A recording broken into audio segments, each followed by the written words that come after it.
Ek groet u in die wonderlike naam van ons koning Jesus Christus, ons verlosser, ons zaligmaker, op hierdie maandag, die 6de April 2026. Ek is Jacques Pieters, hierdie is brood vir die siel, 0720202615. Jy weet, ek het die seën ontvang, die laaste tyd van Palm Sondag af, soos ons dit noem. Dis eintlik die dag wat Christus op die donkie in Jerusalem ingegaan het. Of dit die regte datum is of nie, ons gaan nie nou bekommerd wees daaroor nie. Maar dit gaan daaroor dat Jesus het op 'n dag op die rug van 'n donkie Jerusalem ingegaan en hulle het palmtakke voor hom neergegooi. Kledingstukke. Want hy het soos 'n koning Jerusalem ingegaan.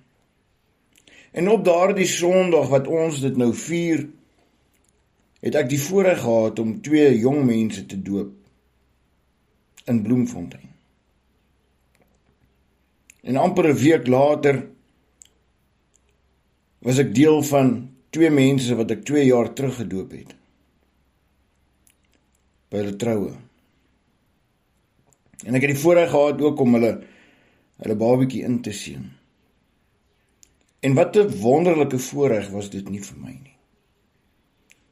En gistermiddag het ek die voorreg gehad om saam met mense van Springs te aanbid en saam met hulle te kon gesels tot laatnag. En wat 'n voorreg was dit nie, want terwyl ons gesels besef ek iets. Jy weet, in hierdie tyd wat ons nou Paasfees vier, wat sekerlik die mees belangrikste tyd is vir my en jou as 'n Christen, 'n gelowige, 'n wedergebore kind van God. Die kruisiging van Jesus was op Vrydag. Of dit die regte datum is of nie, dit maak nie saak nie. Die feit bly staan is dat ons herdenk 'n dag wat Jesus Christus sy lewe geoffer het vir my en jou. Gekruisig het. En opgestaan het uit die dood uit. En die 14de Mei dan gaan ons die Hemelvaartsdag vier en 10 dae na dit Pinksterdag. Jy weet, en terwyl ek gisterand sit met hierdie nuwe vriende in Christus, nuwe broers, nuwe familie, en dit is wat dit so wonderlik maak, is dat weet, ons stap verby mekaar en ons voel die gees van die Here in mekaar aan. En ons groet mekaar en ons begin gesels oor die Here. Ons begin gesels oor die liefde wat hy vir ons het. Maar laasnag sit ons buite en ons gesels. En ek dink, jy weet, ons as mens is eintlik groot dwaase. En ek bedoel dit nou nie omdat ek enige iemand wil beledig of laat sleg voel nie. Toe Israel hulle eerste koning kies, en dit kan jy lees in 1 Samuel hoofstuk 9, toe kies hulle vir Saul. Die mens het Saul gekies. En God het vir hulle gegee wat hulle wil hê. Want jy sien, 1 Samuel 9 vers 2 sê, en hy het 'n seun gehad met die naam van Saul, 'n jong man en mooi gebou. Ja, daar was onder die kinders van Israel geen een mooier as hy nie. Van sy skouers af boontoe was hy hoër as die hele volk.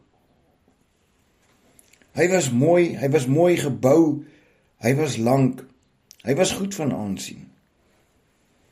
Jy weet, en ek dink, dit is die tipe koning wat die mens kies. Iemand wat die vreugde in hulle oë bring. En Samuel het hom gaan salf met 'n kruik olie. 'n Kruik. Maar dan kom ons by Jesaja 53, vers 2. En daar is geskrywe, hy tog het soos 'n loot voor sy aangesig opgespreid, soos 'n wortel uit droë grond.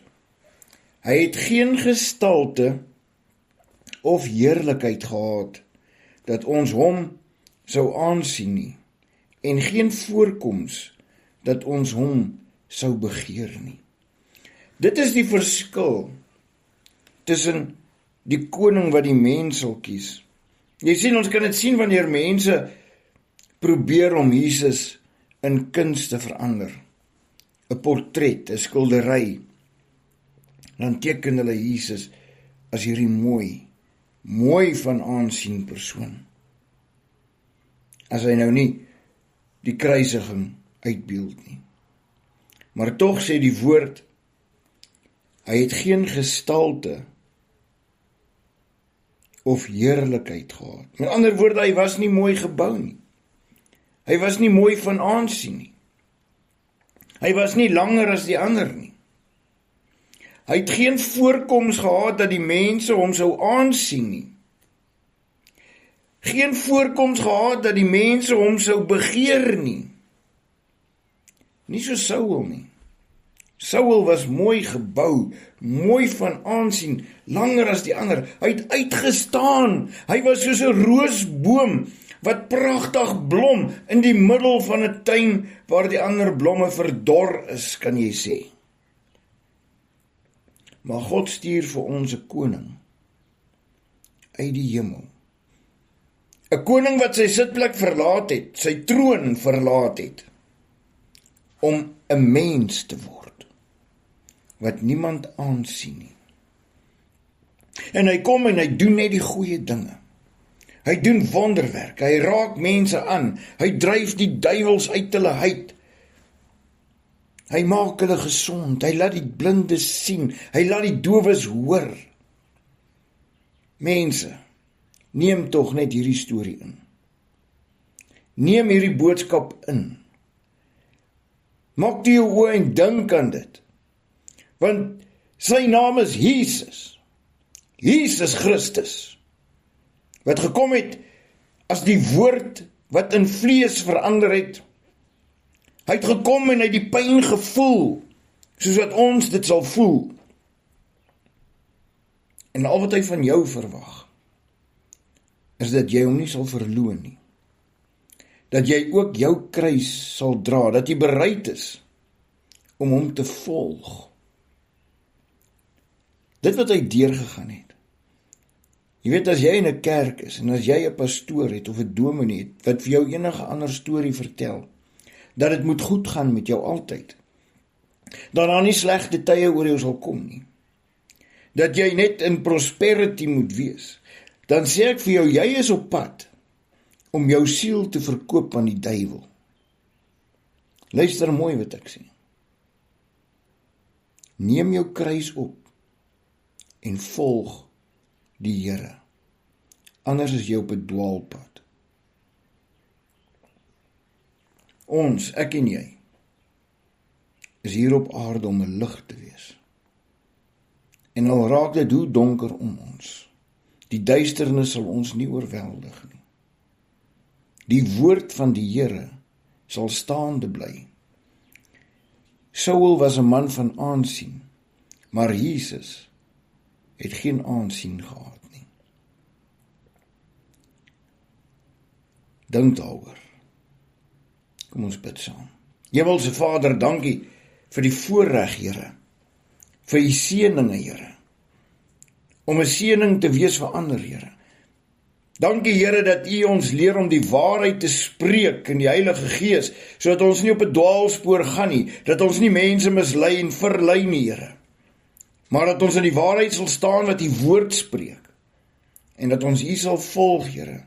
Al gaan ons deur 'n dal van doodskade weet ons sal geen onheil vrees nie, want U is met ons.